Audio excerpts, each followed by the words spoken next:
Thank you all for joining us. And hello to Ari Friedlaender, our guest tonight on our second installation of Deeper Dive. We're really excited you guys could join us. We, whoops, well, jumped all the way there. Let's go back. Look at those slides already out of order. Getting started on a good foot. The Deeper Dive is a continuation of our collaboration between the American Cetacean Society Los Angeles chapter and the Cabrillo Marine Aquarium.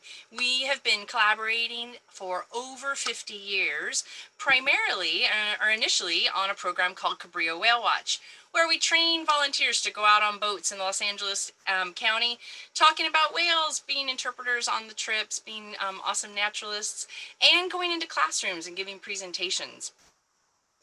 And I want to take a moment to introduce some of our fine co-hosts, and we will start with Jim DePompey, the programs director from the Cabrillo Marine Aquarium. And let me go ahead and spotlight you, Jim.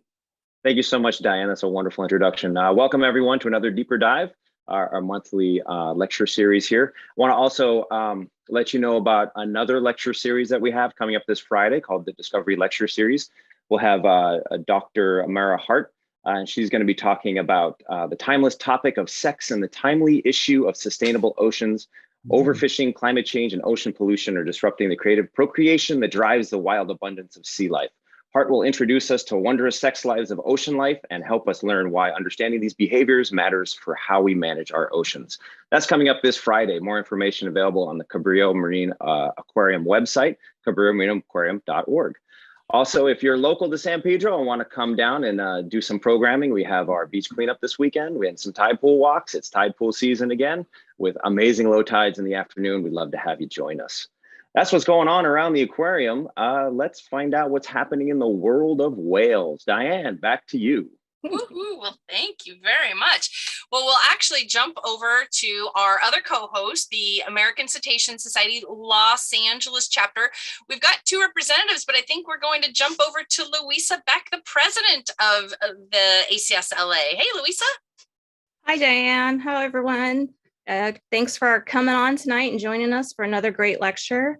ACS-LA is getting ready to start our new, or not new, it feels new because we didn't get to do the census last year, but our census is starting up again.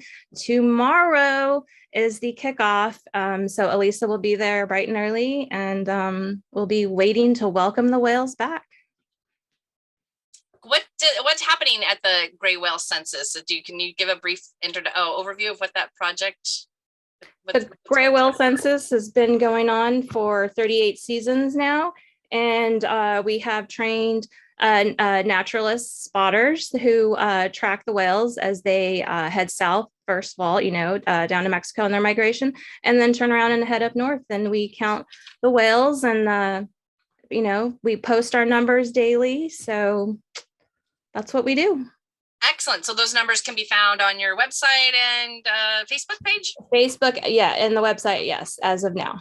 Excellent. And I love this illustration by Rob Gray, who I believe is one of the census volunteers, and made a custom illustration, having those whales welcoming your team back. That's awesome. We're excited. Yeah. Kathy Hachigian is on also from ACS-LA and from Cabrillo Whale Watch. Do you have anything you want to add, Kathy? I'm just excited for all of our programs to continue as they are, and I'm really looking forward to tonight's talk by Ari. Excellent, excellent, as are we. Well, so speaking of Ari, we can jump into our the introduction of our Deeper Dive program, and we will start here by, whoops, let's see, let me get my spotlighting correct. There we go. So I'm really excited to have you join us tonight, Ari. Thank you very much. I met you in 2014 when we started a different type of collaboration. We were looking to plan a really fun voyage in 2016 down to the Antarctic. Hopefully you remember that trip, although you've been down quite a few times. That was a really great trip, a collaboration between you at Oregon State, I believe at the time, and the American Cetacean Society, as well as Cheeseman's Ecology Adventures. And boy, we had a really great time, did a lot of really fun citizen science, taught a lot of people about some of the great work that you're doing. And yeah, that was a really fun, different type of collaboration. So, you know, a month ago at our deeper dive, we welcomed Nick Pineson, and I believe Nick's a longtime friend of yours as well. And we were really happy to have him join us. And he was talking a little bit about a publication. At the time, he was like, I can't tell you too much, but it's really exciting, about to come out.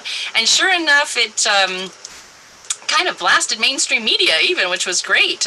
We don't often see science hitting mainstream quite as much as that did. I believe you were part of that, right? Yeah. Team. And so I was looking at that and talking with some of our Whale Watch volunteers afterwards about it. And I said, look at this long list of participants or authors, the co-authors on that. And it just had me thinking about collaboration and what's involved with pulling together a big collaborative project like that. And so that's when I reached out to you and thought, what a great way to bring that to our audience. A really great deeper dive is into looking into collaboration in marine mammal science. So I think from there, I thank everybody for support, and I thank you for joining us, Ari, and I'm going to turn it over to you. Great. Thank you, Diane, and thank you everybody from the Cabrillo Aquarium and from ACSLA. You guys are both wonderful partners and collaborators in a lot of the stuff that we do. I'm going to share my screen right now, and hopefully I will be able to start my presentation. And hey, and while you do that, Ari, I'm just going to mention to everybody, go ahead and drop any questions in the Q&A. We will be doing a discussion. So Ari's excited to take questions. So we will be having, taking live questions. So if you guys have questions at any time, let us know. We'll make sure Ari gets those. All right, yeah, thanks, Ari.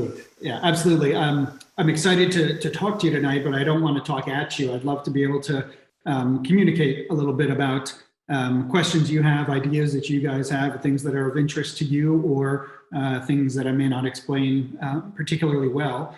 But when Diane approached me about giving a talk, I was really excited that she wanted to do something that was a little bit different, and not just what's the new research that we're doing and what are the new findings, but more of a, let's take a broader view of how do you do the science that gets published, and the things that we learn, how does that get done, sort of from a number of different standpoints. And so I got really excited about putting together a talk about how we do marine mammal science and how we try to not look too silly doing it.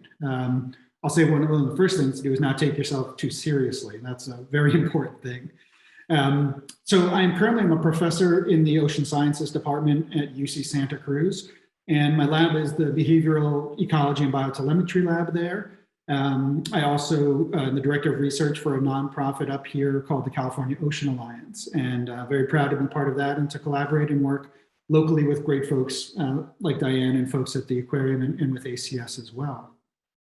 So one of the things that I want to make sure is very obvious and very clear is that the research that we do on whales, and I'm going to always say we, is collaborative and funded by a broad range of agencies, people, individuals, organizations, NGOs, entities that you may not even think about as being folks that fund this kind of research. So all of the logos here are the main funders for our work, from the National Science Foundation to the Pew Charitable Trust to the International Whaling Commission, the Office of Naval Research, the World Wildlife Fund, National Geographic, and then other foundations as well. And on the right are just some of the logos of the numerous partners that we have in the research that we do. Just some of the metrics from my personal CV is that I've written papers with colleagues from over 30 countries on all 7 continents and worked in all of the major oceans around the world, which is really fun to be able to say, and marine mammals are a great gateway for that. I'm really proud that I've co-authored papers with over 200 of my colleagues, and they span a broad range of different disciplines, not just science, policy, and some other arenas as well that are non-scientists. And I mentioned we have a very diverse sort of funding portfolio that includes grants from a lot of different places because people have interests in whales for a lot of different types of reasons. And so having a broad base of where that funding comes from is very important. And this allows us to do things like not only basic research, which is heuristic value of understanding whales for what they are, but also some applied research on trying to understand the impacts of human activities. And I'll talk a little bit about that later. And these are funded again by foundations and NGOs quite a bit. Now, I think it's important to think about how the scientific philosophy in my background educationally has set me in the path to do the things that I do with marine mammals. So I was first trained by a woman named Ann Pabst, who I think is one of the most wonderful human beings in the world. She's a professor at the University of North Carolina, Wilmington, and she and her husband, Bill McClellan, trained me in anatomy and physiology, functional morphology.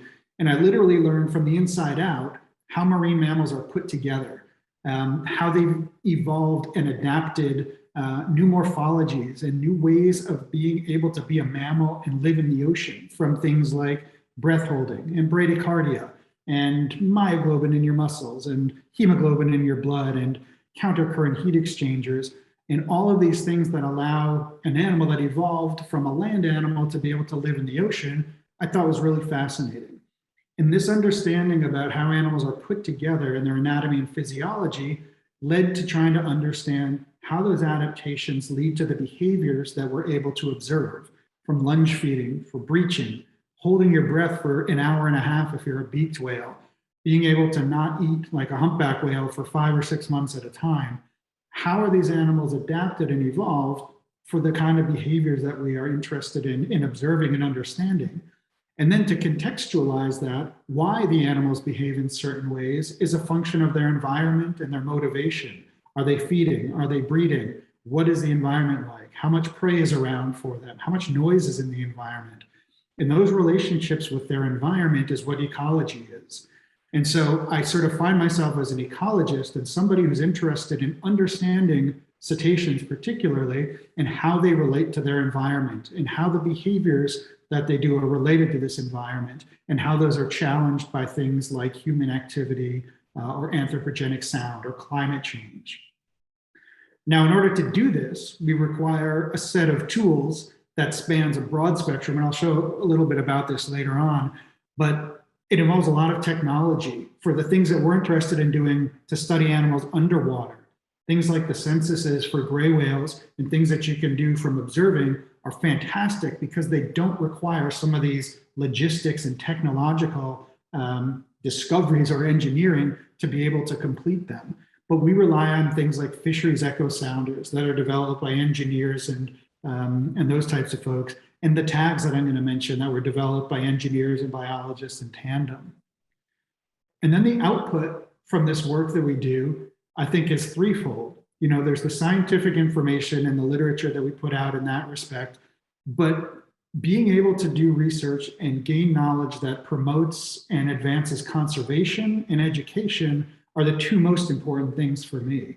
And so having the conservation and education angles or funders or supporters or collaborators from those places that actively do conservation planning or policy making or that develop curriculum and educational materials is really important for us because it can help to structure the way that we do science, the questions that we ask, and the way that we develop tools to be able to learn about these animals.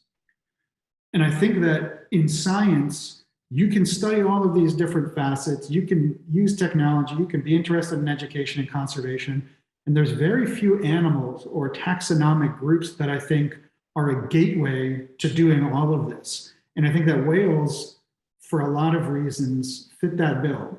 I think whales are great because they allow you the opportunity to study their anatomy and physiology, to study their behavior in a lot of ways, to understand their ecology and their relationship to an environment, use them as a tool and a vehicle for education and conservation. And it also allows you this opportunity to work with all of the other people that are required to make that science happen, from oceanographers to policymakers to mathematicians. And I'll talk a little bit about that moving forward. So Nick probably shared some of this information, and I'm so glad that you guys had a chance to hear from him. He's one of my closest and dearest friends in the world, and he inspires me all the time with his knowledge and his deep knowledge on the evolution of marine mammals, because I think being able to look into the past tells us a lot about why the animals do what they're doing presently. And so this is a great example of marine mammals, cetaceans, fitting in with groups of other diverse animals from a lot of different backgrounds, but being studied by very different types of people. So in the last 100 million years in the ocean, there's been this evolution independently of big things that feed by filter feeding, or by opening their mouths and pushing a lot of water through a mouth and picking out a lot of very small food.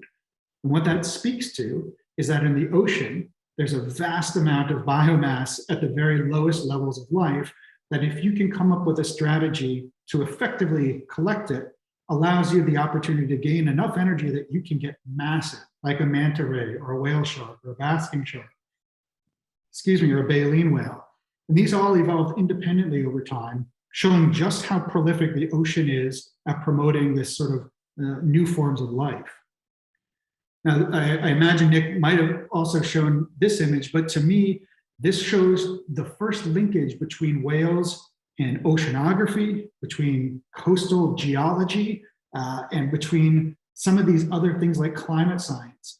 And what this graph shows us is in geologic time, from 40 million years ago on the bottom up to the present, when baleen whales or mysticete whales evolved from toothed animals that went back into the ocean.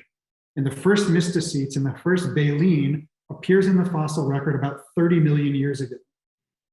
Why would this have evolved? Well, the context behind this, if you study paleogeography or ocean systems, was when the Antarctic continent moved to the southern part of the planet, and the circumpolar current around the Antarctic was set up to perpetuate a large amount of upwelling and persistence of nutrients in the top of the water column that promoted the growth of all of this very basic phytoplankton and zooplankton that was there to be fed upon. And so whales evolved a strategy in their mouth by adaptation and evolution to take advantage of this prey resource that was now available to them. Now, interestingly, on the axis across the top is the size of baleen whales. And you see when they first evolved, they were actually pretty small relative to what they are today. Everything seems to be 5 to 8 meters. It wasn't until the last several million years that whales began to get really, really big and to be as big as they are today. And who found that out? Well, whale biologists and archaeologists like Nick can find out that whales are big, but understanding why they're big requires collaboration with folks who study glaciers and upwelling, because as it turns out, the timing of when whales got big coincides with when things like the California current, coastal upwelling along the coasts of western boundaries of land, became more prolific and more regular, so that there was more nutrient-rich water coming to the surface annually or seasonally to help to promote phytoplankton blooms around the world. And because of this persistence and because of this change in the oceans, there was enough food to allow whales to get really big. So to understand why whales got really big takes a collaboration between people who can deal with finding fossils, and then people who study the climate and the oceans in deep history. So from a very distant perspective, you can see already that collaboration and this kind of networking between scientists from different disciplines is really critical to understand the context of why whales are like they are.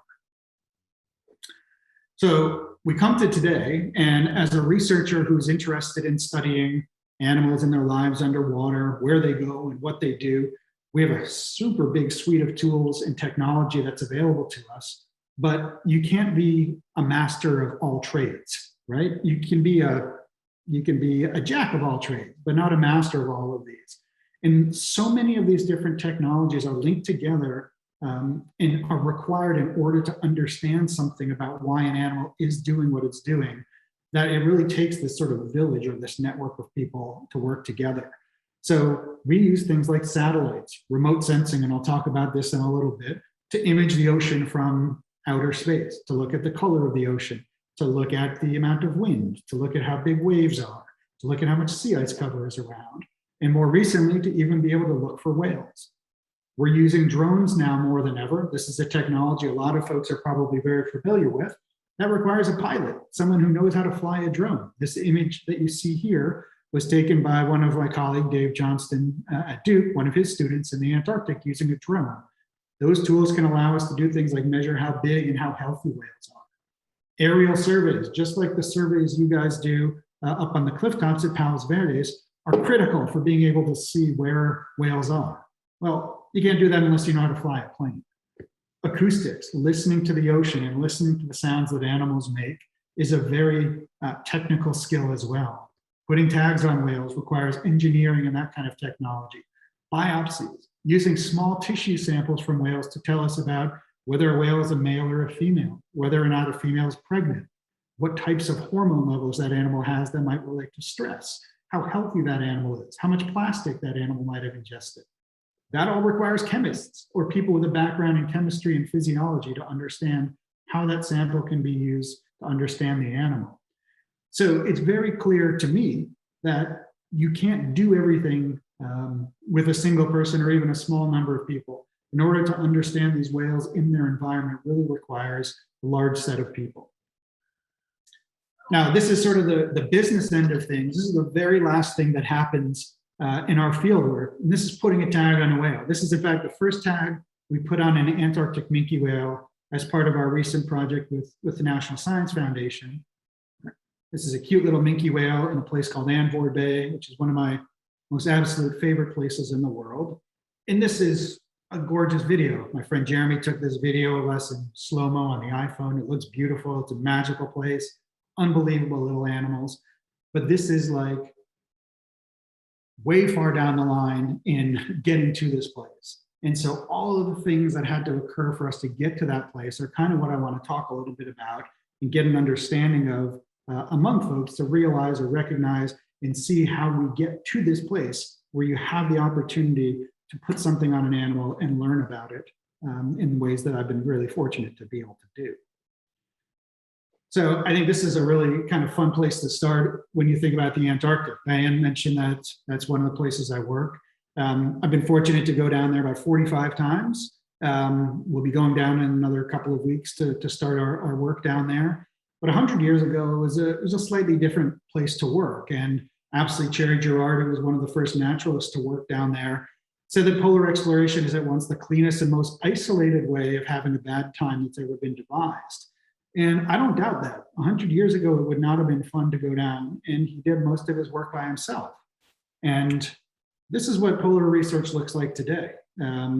These are the brains behind the operations, and these are the folks that are pushing the boundaries of knowledge, for cetaceans in our world today. And if this is your leadership, you've got nothing to worry about. This is on the left is Dave Johnston, one of my closest friends, is at Duke University, who runs the remote, the UAV lab there. On the right is Jeremy Goldbogen, one of my other closest friends in the world. He's the director of the Hopkins Marine Station at Stanford now, and has been one of my closest colleagues to try and understand and develop the technologies to study these whales underwater. And this is a big part of the science that we do, is literally sitting around in a laboratory, putting buckets on our head, trying to figure out how to do things. A lot of what we do comes out of discussions when we are not doing science.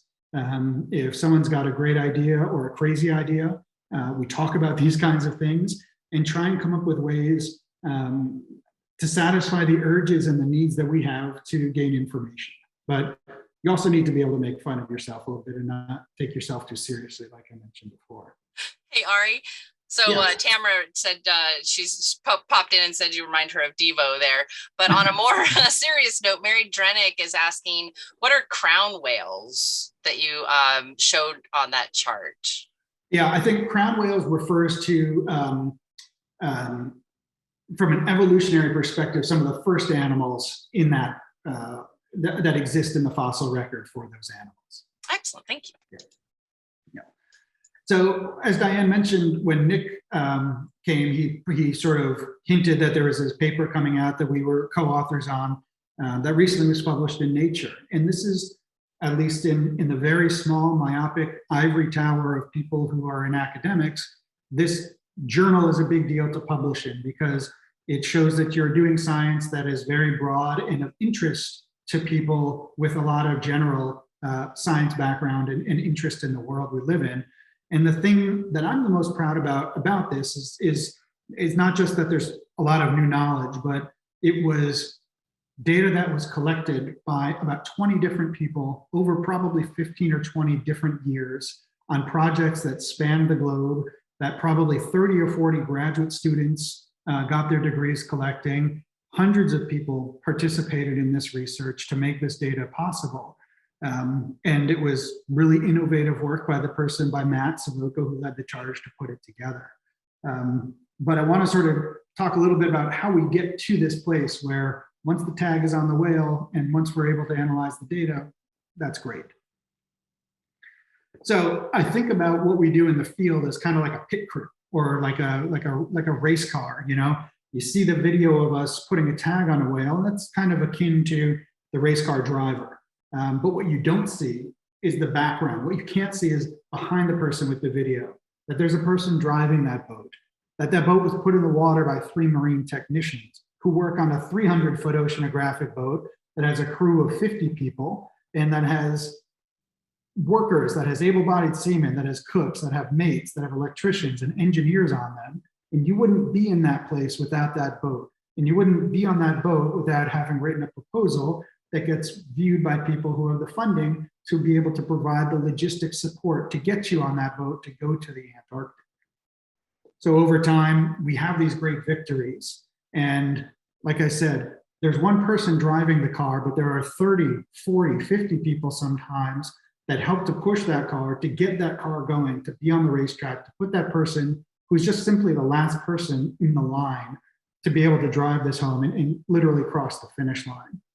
And usually that person ends up doing something kind of foolish to themselves or thinks about themselves a little bit too much. And this is what happens if you think that you can handle a big bottle of champagne and that you were bigger than any other single part of that team that got you down.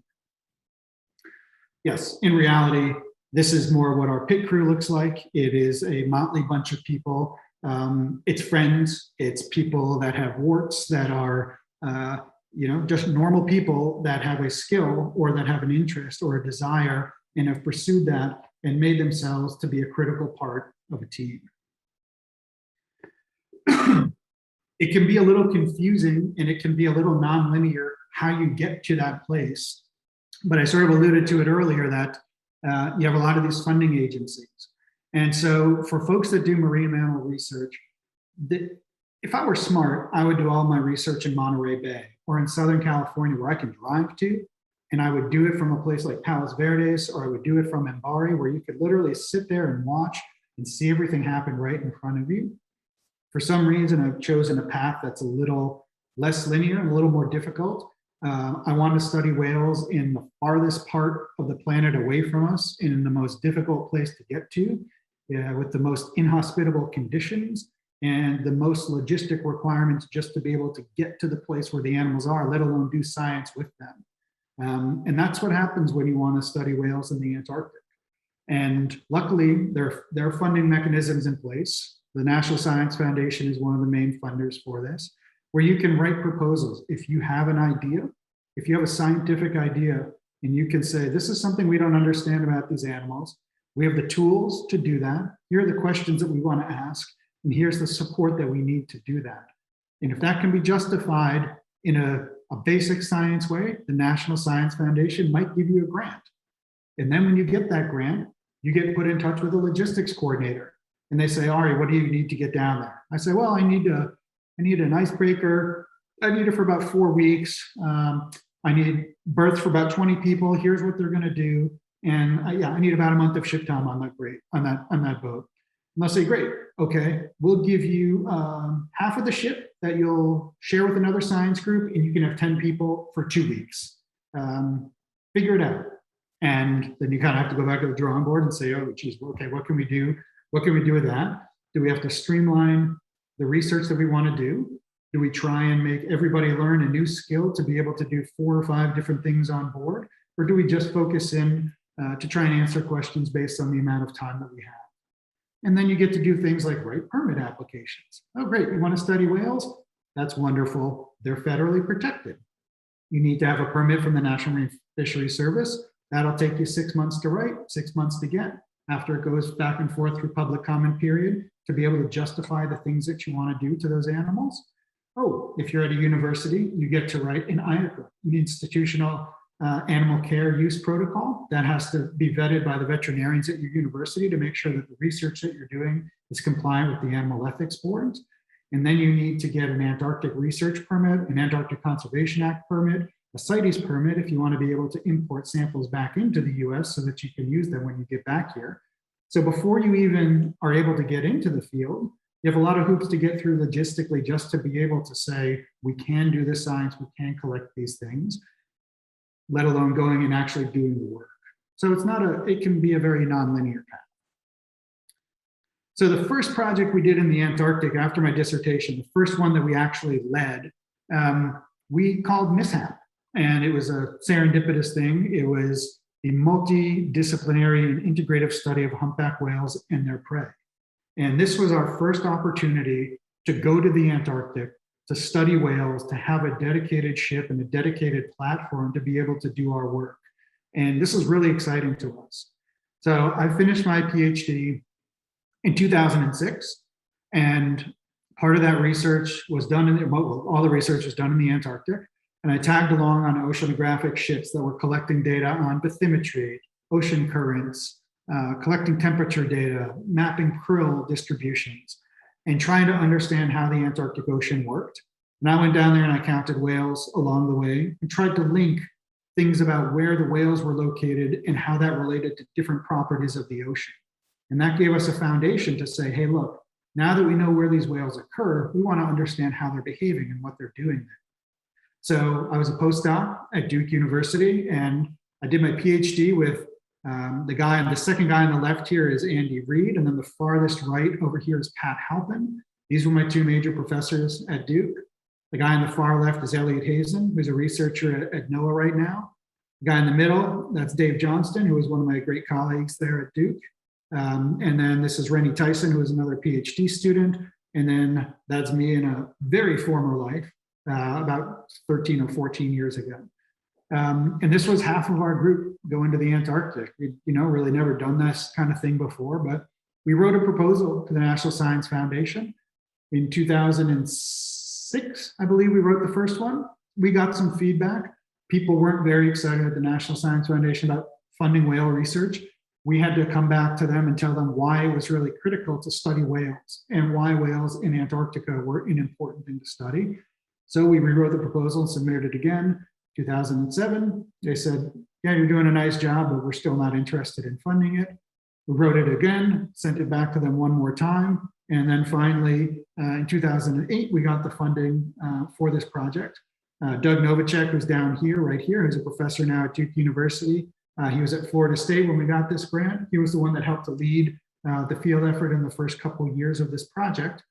But what we did is we gathered our team together to try and figure out how we could put together a team. We were all really good at putting tags on whales, but we needed to figure out how we were going to map prey and how we were going to map the oceanography of this area so that we could relate the whales and their behavior to all these different components of the environment. We started working with engineers very soon after that to come up with the tools that we wanted to use to be able to study these animals underwater. We had these great ideas of, let's figure out how deep they dive, how long they're underwater for. How are we going to figure out how many times they feed? Well, we work with engineers from MIT, and it was through connections. Doug went to MIT for his PhD. He had worked with a guy named Mark Johnson and Peter Tyak, who were interested in similar questions. And so we collaborated with them, and we came together and said, hey, we've got a common interest in understanding how these animals behave underwater. Let's put our heads together and think about ways that we can do this. We tested out a lot of different suction cups, a lot of different configurations, and we swore a lot, and we had a lot of failures, but eventually we got to a form factor and something that worked that allowed us to put a tag on an animal that could collect data at the rate that was fast enough for us when we got it back to see what they were doing in almost live real time and pick up these feeding events and these other things that these animals do that would allow us to understand how they were interacting with their environment. And this is sort of one of the outputs of that. What this graph or this image shows, this is a figure from a paper that Jeremy Goldbogen wrote that we published in Science a couple of years ago. It shows some of the different data streams, but also some of the different tools that we use to be able to study whales. So in image A up on the left, you see we're putting a tag on the whale. The image just below that shows the dive profile, it shows the depth of the whale over time as it's going down deep, kind of wiggling at the bottom and coming back up to the surface. What we do is we use video cameras on these tags, and you see still frames from that video in the right. We can actually see when the whale is opening its mouth underwater. Okay, when it's opening its mouth, we know that that whale is feeding. So what do we need to do? We need to look for signatures in the data when we don't have video cameras looking that tell us when that animal's opening its mouth. Well, what we do is we work with some mathematicians to show us how to calculate the speed of the whale. So just below those 4 images, in the green line, you see the speed profile of a whale that is speeding up very quickly, opening its mouth like a parachute, and slowing down dramatically. That indicates to us a time when that animal is feeding. So we've now engineered a tag that has video cameras and accelerometers that allows us to tell when an animal is feeding. But why is that animal feeding? What is it doing, and why is it making that decision to feed? That context is in the image below that. You see the dive profile of the whale, and the little white circles are where the whale is opening its mouth and feeding. All of that color behind there is a fisheries echo sounder representation of the prey field.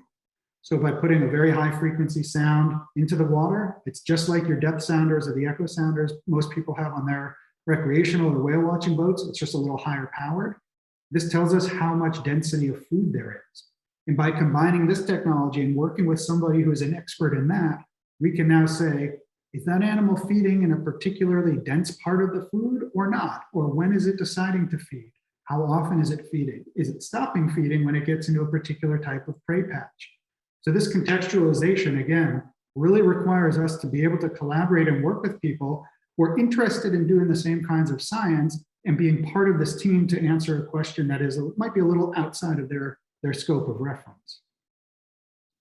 Okay, one of the funnest things that we do is we create these animations. And I shouldn't even say we, but these animations get created that show us the underwater movement and the orientation of these whales underwater. This is one of the best educational tools that we have to show grade school kids, high school kids, continuing education folks, naturalists, other scientists, what it looks like to be an animal moving through 3-dimensional space. Those dive profiles were nice, but they're 2-dimensional. They don't show you that the whale moves left and right and side to side and is moving in all of these different directions. What this is a video game representation of those whale tracks. This is something that a researcher at the University of New Hampshire put together who studies and develops video games. Diane, do we have a question or did you just pop up? No, I do. I'm glad you saw it. You know what? It was kind of a couple Antarctic questions. So before you moved on from that, but I love this. I love this footage in these maps. As a matter of fact, Ann Pitts is on it. You might remember meeting her. She had made some art out of some of these plots. Hey, so Malia is asking if there are any health issues that scientists who live there develop. I'm assuming she's talking about Antarctic, and she goes on to mention that she understands astronauts develop health issues from living in space stations. Is there some health issues you deal with living down in Antarctica or working down there? Yeah, I would almost say it's the opposite. We tend to get fed so well that the health issues are related to us probably not exercising enough and being on a small boat where you can't move around as much as you normally would. We are very fortunate that the boats that we go down on, science-wise and tourist-wise, are very, very well accommodated to keep us healthy and happy. When we're out in the small boats, I kind of liking it to going skiing and sitting on a chairlift. You can get really cold very quickly, and the weather can change, and it can be pretty rough, but you've always got a safe place to go back to. And so we generally try to not put ourselves in a position where you're going to be at risk. So that requires a captain, that requires a boat driver, that requires expedition guides and marine technicians that keep the scientists safe, because when we get out there, we're kind of tunnel vision on what we're doing, and we might not recognize there's a storm coming, or we're 10 miles away from the boat. It's going to take us a little while to get back, or the sea ice is kind of closing in behind us. We need to get out of here. I typically am down there for maybe 1 to 2 months at a time. There are folks that are at the research stations like Palmer Station or McMurdo Station that are stationed for months and sometimes up to a year at a time. And again, those stations have really nice gyms. They're very well accommodated to give people the opportunities to exercise and have a daily routine, which I think is really important. In the summertime, it's 24 hours daylight. Wintertime, it's completely dark. And having a routine is really critical to keeping, kind of your sanity and your psychological profile up to date. Yeah. But we don't have the non-gravity issues that you do at space. A couple other questions did pop up. Evie's wondering what the changes were. I like this. I was wondering myself. The changes you made to your proposals to NSF that you think that may have made it finally accepted for funding in 2008. It's a great question. I wish I could remember that far back, but I do recall some of the early comments were, we don't think you can go down and put tags on whales and do that in a way that's going to allow you to answer these questions. And we said, great. Here are the 10 papers that we've just published that show we can do this. And nobody does it until you do it. And we're just going to a different place. But we've published papers, we've developed these tags, we've done this proof of concept that we can put these tags on animals and do similar kinds of work in a different place. Just give us the chance to do it in the Antarctic. The other thing was a lot of back and forth with people who didn't think that whales could be used to tell you something about an environment, because at that point, they really hadn't been used in a quantitative way to be effective parts of an ecosystem. And I'll sort of end with this in my talk in a little bit, but one of the things that was in that Nature paper that we just published were these consumption rate estimates. And we use those to also show how whales are ecosystem engineers, because not only do they eat a lot, but they export a lot. And they export enough nutrients that they actually help to produce productive oceans. So if you take whales out of a system, you remove the process by which a whale can eat things and turn it back into nutrients that promote growth of other things. And so you're breaking a food web that has existed for a very long time. And so by being able to convince people and say, it's important to study these animals because the food chain is not like this, it's a circle. And whatever gets eaten comes back out and helps to seed productivity. And until you understand how they eat and how much they eat and where and when, you don't know how that circle is completed. And so it took a lot of iterations and convincing of people. And ultimately it came down to the person who is what's called the program manager, who for the Office of Polar Programs, she's the woman who looks at all the proposals, takes all the reviews from outside, takes the advice of a panel of 8 or 10 people who have looked at all these proposals, and they get graded: excellent, very good, good, fair, poor. And she looks at them and says, which ones did everybody think were amazing? Which ones were really pretty good? Everything else, not even a chance. But of these ones that are on the line, what do I think is interesting as a person? What science do I want to see done? Oh, I remember this guy Doug and this guy Ari. They were really excited about this. Maybe they deserve a chance to do this. Let's put them on a ship and give them 3 weeks at the very end of the season when nobody else wants the boat.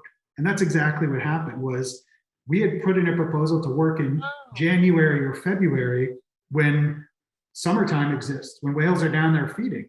And they came back to us and said, great, we'll fund it, but we'll give you 2 weeks of ship time. How does May sound to you? I was like, May? I was like, it's dark. There's no whales down there in May. Like, what are you talking about? And she's like, well, take it or leave it. May is the time. And I was like, oh my God, what are we going to do? So we scoured the literature to try and find out whether or not anybody had ever been down there in May and knows that there were whales or not. And the closest we got was a sailboat that had gone down in 1986 in March and counted some whales. And they were like, seems to be a lot of whales in this bay called Wilhelmina Bay. And so I kind of went back to her. I was like, no problem. We know exactly where they are. Yeah, May is going to be fine. Yeah, no problem at all. Don't worry about it. And I was crapping my pants because we had no idea if there were going to be whales there at all whatsoever. Little difference between March and May, right? Totally. You have about 4 hours of daylight too, right? So yeah. I remember what happened was we got down there and it was the middle of the night And I had just told them about this Wilhelmina Bay place. Nobody had ever been there on the National Science Foundation boats. And we had these echo sounders on, the things that map prey in the water column. And when there's nothing in the water column, it's just a blank screen. And as you know, big dense patches are red. And so it was the middle of the night. We're coming into Wilhelmina Bay and the captain calls me up. He's like, okay, we're starting to get into the bay here. Like, where do you want to go? And I was like, I can't see a damn thing. I was like, I don't know where we're going. I was like, but go in as far as we can and let's see what we see. So we started going in slowly, and myself and a couple other folks walked by the chart room where the echo sounder was on.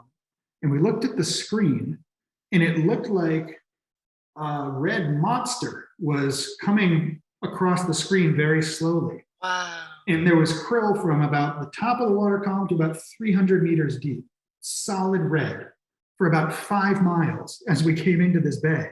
Wow. We thought the echo sounders were broken. We're like, oh, some ice just must have gotten, caught up in the propellers or something. Like, that can't be possible. And then the next morning we woke up. It was still dark, of course. Had breakfast. It's still dark, of course.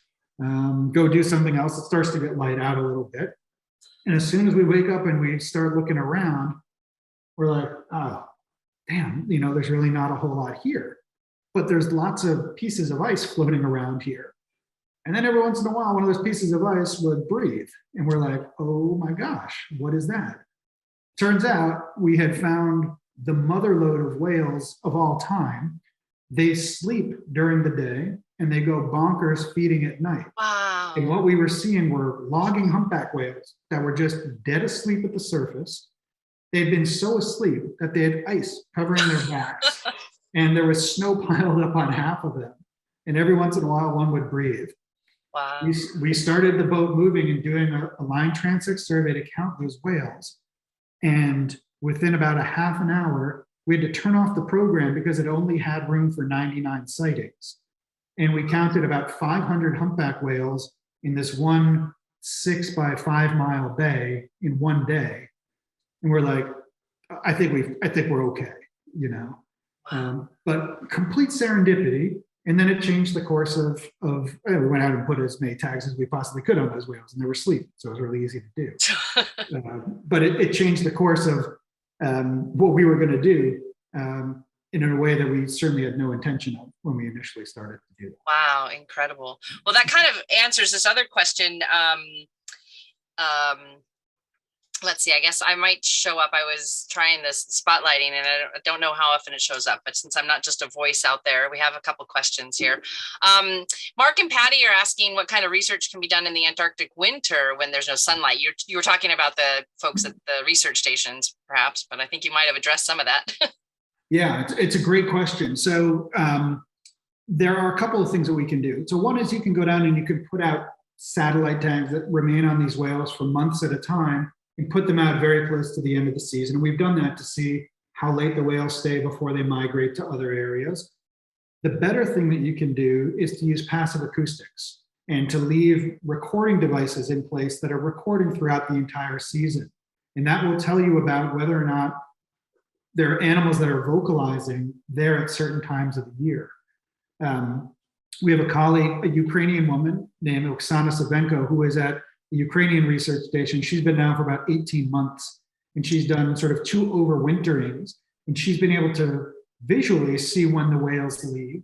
But we also put in acoustic recorders last year that will also tell us about, once the ice comes in, are there still animals around or not? So passive recording of acoustics, probably the best thing that we can do over winter. And we do hear whales there all winter. Wow. Oh, excellent.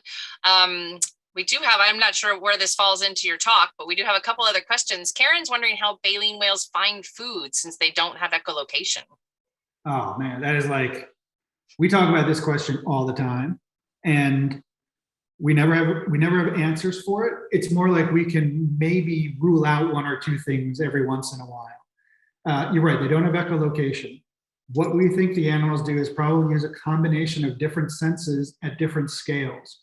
So these animals are really good at hearing. It's very likely that prey makes some noise, whether it's anchovies or herring making noise. A big massive swarm of krill probably makes some noise as well. I would say, so if you look at this dive profile here, I think what also happens is the whales probably use some tactile or visual sensing as well. When they're diving down, they never dive and they never lunge right when they get into a prey patch. Very often what they do is they get into a prey patch and then they turn and lunge back up. And so there's probably some tactile things where they're kind of cruising along, things start hitting them in the face. They start hitting them enough in the face that it's a high enough density for them to say, okay, I'm in the spot, I'm going to open up my mouth. Or there's some bioluminescence in these food that is helping them to see them at depth. In this image, the animals are at about 150 meters, about 450 feet. So there's not a lot of light. When humpbacks bubble net feed, though, it's a very visual thing. They're diving below their prey and rolling and likely looking up and counter shading to see what a prey patch looks like in silhouette. And they're visually trying to catch those food. So depending on how far you are, there might be other animals that are making sounds associated with feeding that can tell animals to go to that location. That can occur over miles, but we really don't know exactly how they do it. So is that you were talking about the tactile nature of it, perhaps? So do you believe that is that sensory organ that yeah. So Nick and Jeremy wrote a paper a while ago that in the mandibular symphysis, jawbones of baleen whales are two separate bones that are not attached like our jawbone is. But between those two bones, there is an organ that is connected to a bundle of nerves that may be a sensory organ. We just published a paper on minke whales in the Antarctic that have these little chin hairs on them that may act in a similar way. Humpback whales have those stovebolts on top of their rostrum that each have an individual hair follicle. So there may be some other kinds of receptors like that these animals use. Fascinating. Taryn asks, how do you, to the best of your abilities, ensure academic independence from funders like Office of Naval Research or the IWC, the International Whaling Commission? She works in healthcare research, and of course, the sector struggles with conflicts of interest with pharmaceutical companies. Yeah, well, I can tell you, I guess the conflict of interest with pharmaceutical companies is making money. None of us are ever going to get rich with any intellectual property studying these guys. I can certainly guarantee you that. So that conflict of interest is not there. But it does raise a good point of whether or not funding agencies and funding mechanisms may not be objective in the science that they're funding or in how they allow results to be interpreted. We get funding from a place called the JIP, which is the Joint Industry Program, which is the fossil fuel companies that have put together a research foundation and fund, and they fund research that they are interested in, and they have calls for proposals for very specific topics. The Office of Naval Research does the same thing, where they say, we're interested in projects that will tell us about whether or not you can detect which animal in a group is the one that is vocalizing or not, or developing a tag that can stay on a whale for a month and collect these kinds of data. So they have very focused questions that they have proposal calls for, but once the funding is allocated, it's hands off, and we're not ever told or manipulated or asked to do anything in a certain way. And our research is able to be objective as much as it is up to the scientists to do that. They don't require reviewing anything before it's published along those lines. No. And I would say the same on the other side of the coin. Places like the World Wildlife Fund, International Fund for Animal Welfare, these advocacy groups absolutely are probably a little bit more closer to asking for things to be in a way that they can use for their promotion of their agenda. And so I have to be very careful. I work a lot with WWF, and what I appreciate about them is they've said, hey, look, we need to fund a scientist like you that is objective so that we're not the ones doing the research and it's not on our sort of terms. Even though I care and I support WWF and their mission, I have to keep the science that we do objective. And the way that we do that is by publishing in the peer review literature, right? And by having it independently reviewed by your peers and other people in the field, it gets vetted independently in that respect. Jumping back to your the finding prey, Evie asks, can baleen whales not taste krill or other food from a distance? I don't think they can. I don't think that the whales have taste buds like our tongues function. Their tongue is very, very different from ours. It can evert, it can inflate. It's a very different organ than we have. And I don't think there's any evidence that these guys do anything with taste. Yeah. Can you pop back over to your the animated track, just because it's appropriate? We have Rose is asking, have you thought about how you can make this animated footage into an interactive environment available to the average person interested in whales and video games? An example is Weaver's The Blue immersive experience that has gone to museums. Yeah, you want to help me with that, Rosie? That'd be rad. I might connect you guys. She has the means if anyone does. So yes, she said yes already. So awesome. That's great. I'll connect you guys. Yeah, this was sort of like the first initiation where we had someone who was like, I make video games and roller coasters in space. This looks like I'm really interested in whales too. Mind if I play with your data? Hey, when I'm playing with it, like what kinds of things would be interesting? I'd love to see when the animal is fluking, when it's using its flukes. Okay, that's what the blue and the red triangles are when you get an acceleration away from the axis of the whale. Cool, can you show us when the whale's rolled over on its side? Because that might indicate feeding. Okay, wherever the animal's rolled over on its side, I'm gonna code it yellow. And so it's an iterative process where somebody can create what you're interested in learning because they have those skills and we have the interest in it. But yes, turning this into an immersive experience where you can have multiple points of view, where there is sound that's created here, where you can decide what's going to happen and where to go, 100%.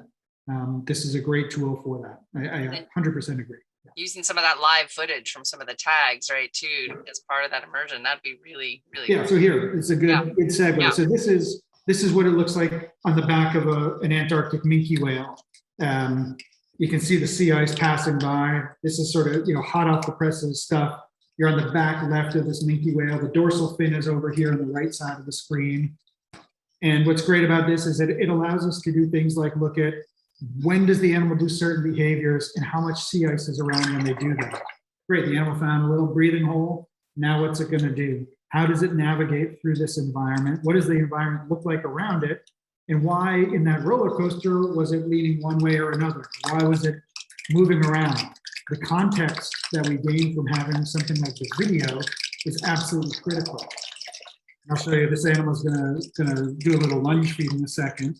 You'll see it dive down. In the upper left is an image that shows you the orientation of the whale. So in a minute, you're gonna see it dive down and then kind of turn around, accelerate very quickly and open its mouth and take a mouthful of krill.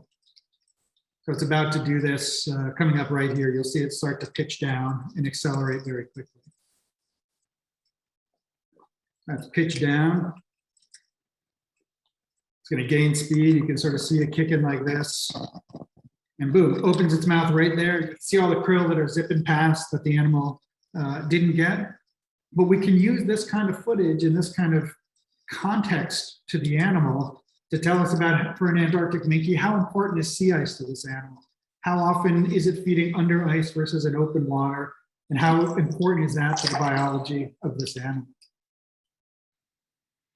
Okay, I mentioned before that as a whale researcher, if you want to understand things about the environment around the whale, it really requires multidisciplinary research and being able to collaborate and communicate effectively with people who study the ocean in a physical sense, in a biological way, in a chemical way. And what all these images just show are some of the different tools, from satellite remote sensing to ocean gliders that collect water column information, to net tows that tell you about how much food is there, to acoustic moorings like this that also profile the water column. And all of these are the things that are required in order for us to understand why a whale is in a certain place in the ocean and what the conditions are like when it does certain things. And so being able to communicate effectively with people who study these things to help put context to why ocean properties are important is a really critical thing. All right, I just briefly wanted to talk about one of the projects we've done more locally, the SoCal BRS. This is a behavioral response study that was funded by the Office of Naval Research to help us understand the impact and the behavioral response of marine mammals to Navy sonar. Again, two of my favorite people in the world. That's Jeremy up there on the top right, and Brandon Southall, who's the lead investigator on this. We've had a great run. This is a project that's been going on for about 12 years in different iterations. And on the boat, the people that you see there span a huge range of different disciplines and interests and areas of study. So the way that this response study happened, someone already asked us sort of about getting funding from places like the Navy. We wrote a proposal, said this is the research we wanted to do. We then had to plan out, how are we going to find a boat to get all of us on board there? What time of year are we going to go and do this at? What areas are we going to work in? Where are the whales at those times of year? How are we going to get all the food on the boat? How's everybody going to get down to the boat? How are we going to decide who those people are that are going to be on the boat? What is field work going to look like? What time are we going to wake up in the morning? What are we going to do first? Are we going to go look for whales? Or are we going to put tags on whales the day before and try and follow them overnight? What areas are we going to work in at different times? What are we going to do if the weather does this or if it does that? Then what data are we going to collect? How are we going to collect it in a way that allows us to analyze it so that we can answer the questions that we're most interested in, so that we can write a paper that tells us in a quantitative way, how does this animal respond to this sound? And how does it do it in a way that allows us to better produce outputs for the Navy to tell them to do things in a different way so as not to affect these animals? And how can we use that information and translate it broadly to the public so that people know what we're doing and have an idea about what's going on in their backyard? And that's a very simple and straightforward litany of how we would think about doing a project.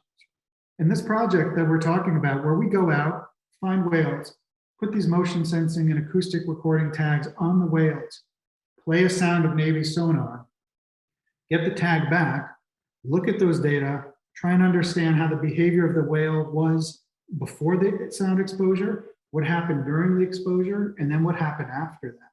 And so this team includes biologists like Brandon and Jeremy, ecologists like myself, behavioralists like Allison Stimpert or Carolyn Casey, bioacousticians like Allison Stimpert, like Brandon Southall, ocean engineers, Dave Moretti, Mark Johnson, Doug Novacek, people who build these tags, oceanographers like Elliot Hazen, who can help us map the prey environment, mathematicians, there's 5 or 6 people that just help us understand what analytical tools we need to do to test the data that we have in order to understand what our findings mean.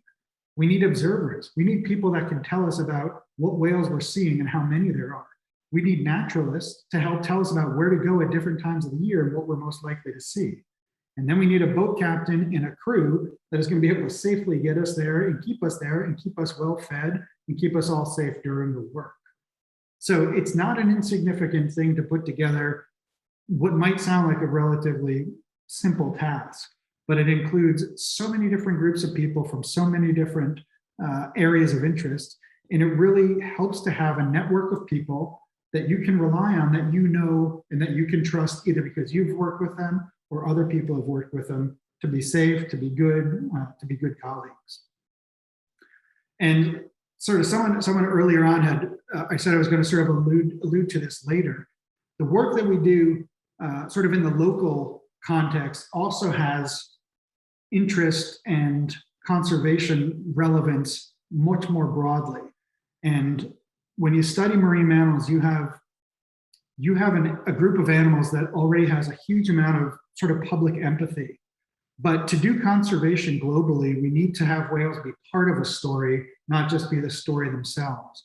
And so one of the things that I'm really almost most proud of is that the research that we've been doing has been able to be part of these larger global studies. One of my postdocs, Ryan Reisinger, published this in Nature, where they looked at 4,000 tracks from 17 different species of seabirds, from penguins, from seals, from sea lions, and cetaceans, to help understand where all of these animals aggregate and where the ecologically important areas are for them around the entire Southern Ocean, and use that information to tell us about whether or not the places where marine protected areas are set up in places that are actually important to these animals.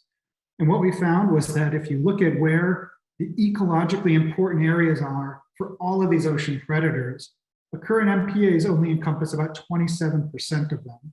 And the proposed marine protected areas that are on the table right now only increase that to about 39%. So gaining this kind of knowledge and putting it into the hands of people who can do conservation more broadly gives us the opportunity to make whales part of this bigger picture and part of this story, to say, hey, we're not doing enough to protect the places in our ocean that are the most critical and important, not only for marine mammals, but for these other animals that need protection as well, and we need to do better. Whoops. All right. So to kind of summarize some of the things that we talked about, or that I've mentioned here, I think there's a few keys. The first is that you need to have great friends. You need to be a good friend. You need to have better friends, because you end up spending a ton of time with these people. I met my wife, Carolyn, who's here on the left. I met her in the field, and I just wore her down over the years of being stuck on a small boat with her, where she really didn't have a choice but to end up, liking me at some point. Having skills.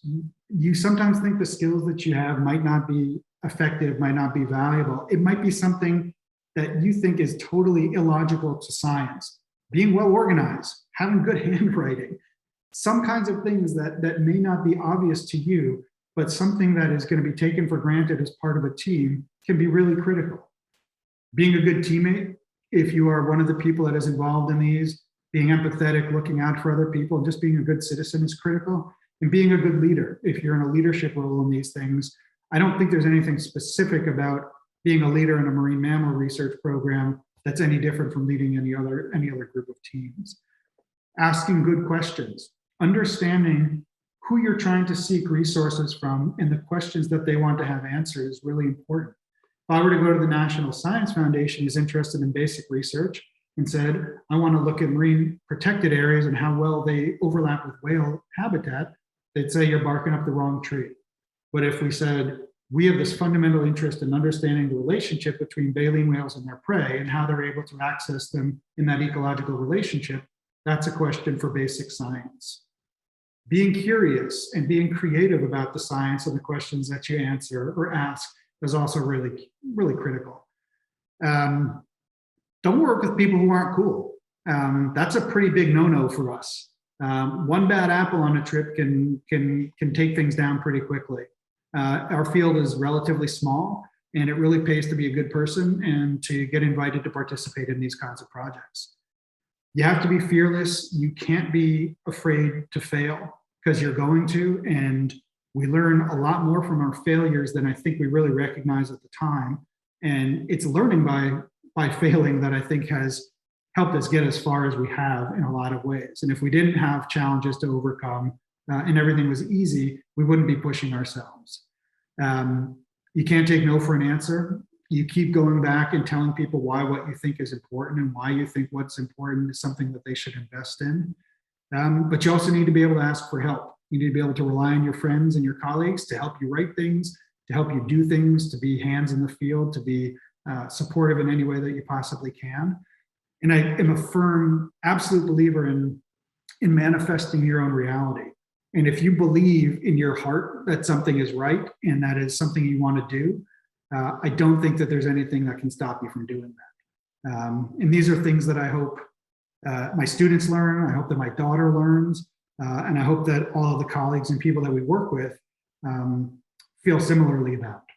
And then I think caring is very important too. I think we all care about the animals that we're working with. We can still be objective scientists, and we can really care about these animals. And I think that's really important as well. And when all of this happens, it's definitely not the worst journey in the world. I'd like to think it's kind of the opposite. We get to have opportunities like this. As Dave Cade, my postdoc, was waving at a minke whale who's carrying a little tag on its back and checking us out. And you get to have these magical experiences with these animals. And I know that's a big part of what draws the ACS community and the Cabrillo Aquarium community is this absolute unbridled passion for the ocean and for marine mammals, and to have experiences like this and to want to be involved in things like this and do what you can so that not only us, but our kids, our friends, and the people that come after us have the same opportunities to do these as well. So I really appreciate you guys giving me a chance to tell you a little bit about the not so fun parts of what we do, but hopefully it's giving you a little bit better idea about when we do come with results and things to share, how we got to that place. So thank you guys very much. Thank you, Ari. That was awesome. And we do have, as you can imagine, a couple of more questions. But I have to say, we did the Whale Watch program, our Cabrillo Whale Watch Naturalist program, got to enjoy a presentation by Dave Cade last year. And earlier this year, we also had Brandon Southall. So I'm kind of looking to you now. It's like this whole list of Ari's friends. So I think we got to hit Jeremy. I think Jeremy's on the list coming up soon. But if you have any other recommendations, I think so far you've listed the who's who of all of our presentations. So, hey, so Ellen's asking, how do the tags adhere to whales? Oh, Ellen, that's a great question. There's a variety of different kinds of tags that stick to animals in different ways depending on the question you're asking. So the tags that stay on whales for about 1 or 2 days that collect very high resolution data in the day of the life of a whale stick with suction cups. And those are silicon suction cups that literally just slap onto the back of the whale and adhere with passive suction. Those stay on for about a day or 2. If we're interested in what a whale does for a month or 2 months or where it moves around over a long period of time, there are tags that are designed, they're about the length of a soda can, maybe about a little bit longer. Those actually penetrate, they almost look like a railroad spike. Those penetrate into the blubber of the whale, and then they have little petals that open up that help them to stick underneath the skin of the whale, and the transmitter sticks out and transmits positional information when the whale comes to the surface. Those tags then eventually migrate out of the whale and just get shed by the whale after a period of time. So depending on the question, there are different types of tags, but suction cups and then penetrating tags are kind of the 2 types. So you said it sheds out similar to like a splinter? That's exactly right, yeah. Okay. Your body would sort of create a little nest around it and just kind of squeeze it out and pop it out after time. So following that, our anonymous attendee has a question about tags. Have there ever been tags that have the ability to provide location so that underwater drones might follow the whales and get the non-point of view of whale activity? That's a very good question. So the tags currently can only transmit out of water. The signal and the strength that it requires and power to transmit it really is only functional out of water to give a position for that animal. The tags could do something like transmit acoustically underwater, and you could, have something receiving that signal. Right now, the way that works is you have a tagged whale, it sends a signal up to a satellite. That satellite sends a signal that goes to an ocean glider or something that gets programmed to receive that and say, oh, the whale was over there. But it's not a direct connection between the glider and the whale at this point. You were talking about the tags, both the suction cup tags and the embedded tags, and you touched on it briefly, but Mary's asking specifically, do you collect the tags afterwards? Oh, yes, yeah. So the suction cup tags archive all the data. Imagine 8 hours of 4K video is a lot of data. The sensors collect a lot of data too, and those typically aren't transmitted. Those tags have a little computer on board that archive all the data. And then when it falls off, its little tail kind of sticks up in the air and sends a signal to a satellite or a VHF transmitter. And then we go and recover the tag, has a little wireless adapter. We download the data, recharge the battery, and put that tag out. The satellite tags, once they get shed, they are just debris. They do not get recovered. Okay. Dean has a good question. Do you ever worry about the whales flipping your little inflatable boat over? It's a very good question. There's a couple species of whale that we do worry about in that respect. Humpbacks are the most notorious, and for folks like you certainly know that they sometimes get curious and are interested in checking you out. In the Antarctic, the whales that we work with, I think, are ultra curious because they really don't see humans all that often. And I would say not irregularly, you would get mugged by a humpback whale down there to the point that it's spy hopping and pushing the boat around or surfacing underneath the Zodiac and moving it around, never in a way that ever makes you feel that they're doing it. It's intentional, but it is not agonistic in any way. But we do keep the engines running. just for that safety reason. And if you ever do feel uncomfortable, you get out of Dodge. Yeah. Oh, quick. We experience that down in the gray whale lagoons as well, San Ignacio, Yes. where the gray whales will push those boats around. It's a little nicer water down there. You wouldn't mind falling much in rather, there. yes, much rather fall in the water there. Mhm. When you're developing this relationship, you're sitting around, you've got your buckets on your head, you're kind of brainstorming some ideas. And, and I think your list of, to-dos was really great. It touched on some of this in a sense, but how do you go about the, when you're finally nailing down that paper, how do you get that trust with a group? You're putting out some ideas, right? These are ideas that somebody else could kind of take and run with. And how do you come, you're obviously going to work with people who aren't explicitives, as you mentioned, or have integrity, you hope. Where do you get that trust? And then how do you determine that long list of names and who's lead author, and how do you establish that? Two really great questions. The first one I think has nothing to do with marine mammals. It just has to do with people, and you've got friends that you're going to tell certain things to, and they're friends that you might not. Marine mammals, there's a lot of socially awkward people in our field, let's be honest, and you end up gravitating towards people that you're comfortable with. And I think a lot of these occur first in social settings, either at a conference or in some other place where when you're put into a position to interact with somebody. And there are plenty of really, really bright people that just don't get along because they have different personality types. I think one of the things that we find in leadership is that you want to have somebody who leads a project that empowers people to feel like they are doing something and that they are actively sort of leading a component, and that what they're doing is very important. And so you learn, I can't say you don't learn by experience, but you find out pretty quickly sort of like what the traits are of people who are more willing to work on a team like that versus somebody who needs to feel like they are the boss of the project. And occasionally, you butt heads with people, but I'd say a lot of those interactions come from, the feeling you get when you meet somebody and you have a beer with them. You're like, is this somebody I would want to spend a month of my life with on a small boat? Like, if the answer is no, it doesn't matter if they're the smartest person in the world and if they can do all of these things that you need. You need to have the right kind of temperament and personality. So I feel very, very lucky that in our field, my closest friends are the people I work with, because those are the people I want to spend the most time with. And I'm very fortunate that they also are the people that I really respect and look up to the most in that sense. Yeah. You likened it to, any other business projects, it's just working with people in a lot of ways. Yeah. And then what was the second part of the question? How do you determine lead author and then that whole trail of, all the different order, because there's importance in that order.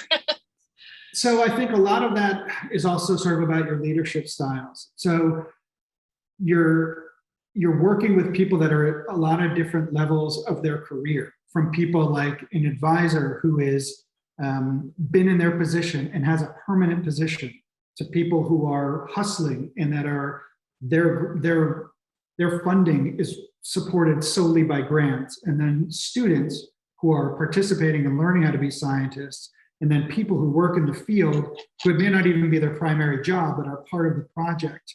And what a good leader or principal investigator does is thinks about who has the most to gain and who can do the work that is required to be able to lead a project like this. And so in the paper, in that Nature paper, for example, the lead author, Matt Savoca, is a postdoc. And Jeremy and I and Nick got together, and Matt had these ideas, and we said, we are fully supportive of you. We're in a position where we want to see this work get done, and you're a great person to lead it. We're going to be here back behind you, kind of pushing you, but this is your show. Come to us with questions, but we'll give you advice along the way. But this is an opportunity for you to be in a leadership position. We don't need this. Our jobs are secure, luckily. We're in a position where the best thing we can do is promote you so that you succeed, so that you get to a level where you have this kind of security in your position. And so that's how we sort of decide who's leading it. And then you decide what were the things that were critical to make this work happen. And the people that did more of that work have a position up sort of more towards the front. And then the other people that contributed equally are kind of the meat in that sandwich. And then the advisor kind of role are the people that are at the end of that offer list. Excellent. We do have a couple more questions. I know we're getting near, we're closing in on 8:30, but and you'll have to take a moment to scroll. There's a lot of really great kudos, including a lot of comments about the inspiration behind your talk and the great stories. Anne also mentioned, Anne again, she was the artist that used your track plots, and she said she hopes your mom liked the colorful track plot that she made. Yuri has a really great question. Are there any underwater sonar experiments in the Antarctic? And if so, does it influence strandings in marine mammals there or during their migration? That's a great question. So currently in the Antarctic, there's actually a project to rebuild the pier at Palmer Station so that bigger ships can get in there. And we have passive acoustic recorders in the water there to measure the disturbance so that we can understand how that acoustic disturbance impacted the presence and behavior of whales there. They do have people that are monitoring that as observers. I think it'd be very unlikely if there were any strandings because of that. But a couple of weeks ago, I was also invited to be on a panel. There is a German group that is interested in doing a very high power acoustic sediment survey using seismic air gun arrays in the Antarctic. And they want to talk to experts to understand how to design that experiment and mitigate what they're doing to have the least amount of impact on marine mammals. So there's no experimental work that's being done in the Antarctic, but if you want to do any work that does impact those animals, it does go through legislation, and there has to be observers, and the methods have to go through permitting at the national level of wherever it is you're from. Excellent. Well, we have covered most of the questions. I'm going to check our Facebook Live as well and see if there's any questions there. Again, lots of love, thanks, and interesting and great comments. We do have two shameless plugs, like how do you meet people and how do you get involved if somebody wanted to become part of the team or meet professionals like you or be parts of these teams? What are any recommendations you have for some of our new naturalists and other people that are aspiring to be like you? I think the best thing you can do is just think of us as, you're just another person that you know now. Bug people, get on their radar. Don't be afraid to introduce yourself and to put yourself out there and tell people what skills you have that you think can be useful in a project. I will say there very frequently when we're putting together a field project, there are roles for a lot of people. And sometimes it's like, we're leaving in 5 days. Hey, dude, do you know somebody that could be an observer for us for a week? We need a naturalist, to do this. So don't underestimate the skills that you have to be part of a bigger project, and champion yourself, because it's unlikely somebody else can do it for you. And a lot of people, I try and be sort of good about responding to emails and stuff, but I know other people that aren't as good. Just keep emailing. And if they see your name and they're like, God, why do I have 7 emails from this Diane person? Like, what? Now I see this name. I know this name, Diane. What am I going to do about it? And they might even write back and be like, hey, why are you bugging me so much? And then you've kind of broken the ice right there. So don't be afraid. Reach out. Make yourself available. It worked. Look, you don't want to know how many times I had to email Ari. No, I'm just kidding. He was great and responded right away. And I'm so grateful that you put together this talk for us tonight. This brand new, a talk that you haven't done before. And I think it really was informative based on the comments that we're getting. I can tell everybody really enjoyed it.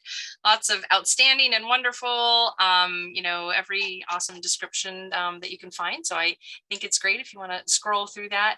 Thank you so much, Ari. You know what? Let me give one last chance here. Dolores, you've had your hand up, but we're doing questions. If you want to type it into the Q&A. Oh, you know what else? Yeah.